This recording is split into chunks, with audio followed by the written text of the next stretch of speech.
Imagine you're at your desk and your phone lights up. It's a WhatsApp message from your CEO, marked confidential, asking you to immediately wire funds for a critical corporate payment. The message is sent from their verified phone number. It uses their exact profile picture, and the language perfectly captures their precise tone of voice. With the standard red flags invisible, the employee follows instructions, sending the company's capital directly into an offshore account controlled by a fraudster. For years, cybersecurity training focused on the obvious: hunt for typos, check for fake email domains, or avoid suspicious-looking links. The boss scam renders that training irrelevant by hijacking the communication channel itself, rather than spoofing an identity from the outside. This raises a technical question. How does an attacker take over a supposedly secure, end-to-end encrypted platform like WhatsApp without ever touching the executive's phone? The initial trap is often an email.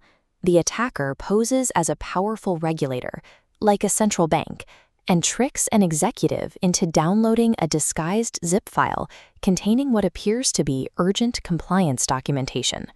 The moment that file is opened, a Trojan dropper quietly embeds a malicious executable deep into the computer's system architecture. This malware has a very specific target. It scans the web browser, hunting for active session tokens, the hidden digital signatures that keep the executive logged in to web WhatsApp. Once found, it silently transmits that signature back to the hacker. By capturing that specific token, the attacker clones the executive session remotely, gaining the power to send messages that are indistinguishable from the real CEO.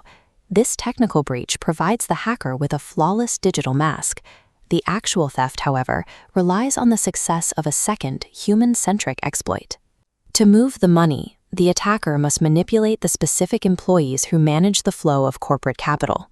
The primary targets are finance teams, HR professionals, or new hires who are eager to prove their efficiency to senior management. The weapon of choice is fear. The attacker might impersonate the Reserve Bank of India, warning the employee that a sudden compliance failure will lead to immediate, severe consequences for the firm. They use specific language triggers to suppress critical thinking, such as manufactured urgency, "I need this done immediately," and demands for isolation. Handle this discreetly. While the malware breaches the software, this targeted psychological pressure is what overcomes the brain's internal defenses. The stakes are rising. Cybercriminals are now moving beyond text messages to deploy AI-generated voice cloning and real-time video deepfakes during live corporate meetings. Because artificial intelligence is making the digital illusion highly realistic, the digital origin of a message can no longer serve as a guarantee of its authenticity. This surge in executive impersonation has led to explicit warnings from national authorities, like the Central Bureau of Investigation. Their conclusion is that the only viable defense against this exploit is a fundamental change in human behavior. Organizations are moving toward a standard of zero trust. In this environment, a digital message, even from a verified account, is no longer sufficient to authorize a financial transaction. Securing the Treasury requires dual approval mechanisms and mandatory out-of-band verification, such as a direct phone call or a face-to-face confirmation. In the era of the boss scam, pausing to verify a CEO's request is no longer an act of insubordination. It is the final line of defense against corporate sabotage.